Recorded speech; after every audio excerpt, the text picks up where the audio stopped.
Every scientist who we had talked to said, don't even try. Because you've got to get a Zodiac to land on the beach, then hike 40 pieces of heavy equipment down the beach, across this river, then down more beach, into the ranger's shack in 98-degree temperatures. Hopefully find a leatherback turtle that came to shore after a 6,000-mile journey to lay eggs, all in the middle of nowhere.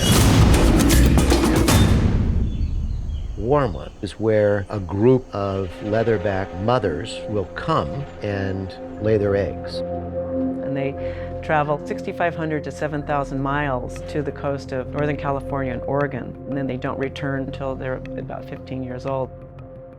And this is the same beach that they themselves were born. And sure enough, we got to shore after 6 or 7 trips without capsizing, without any kind of disaster. You know, we don't travel lightly, so we had a substantial amount of gear. And so we started trekking down the beach, carrying individual loads of 70 to 80 pounds. We got down halfway, and there's a river. And you can walk across the river, carrying your equipment above your head, but you have a risk of getting eaten by a crocodile. We thought, oh, crossing the river's not that bad.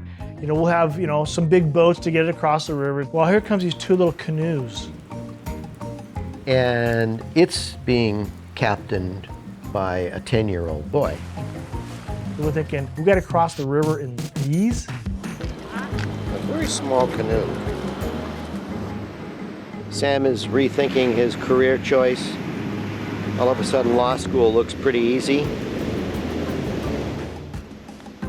And so we get down there. Of course, there's no rest for the wicked, so we immediately set up.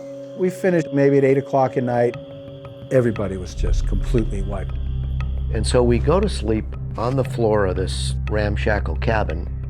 You never knew when you're going to get that call that a leatherback turtle had come up on shore to lay eggs. It could have been 15 minutes from now. It could be 6 hours from now.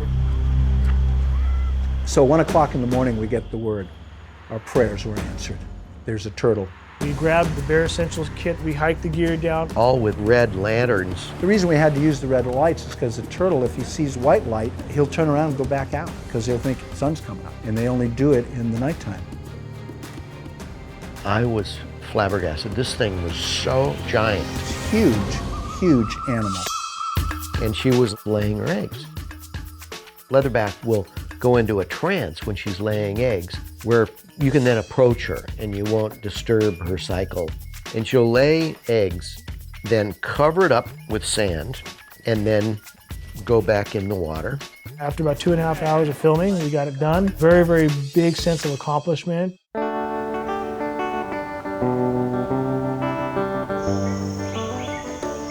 We also wanted to get some shots of these young hatchlings going back in the water because it's pretty unique. This massive, huge 650-pound turtle, when he's hatched, he's about that big.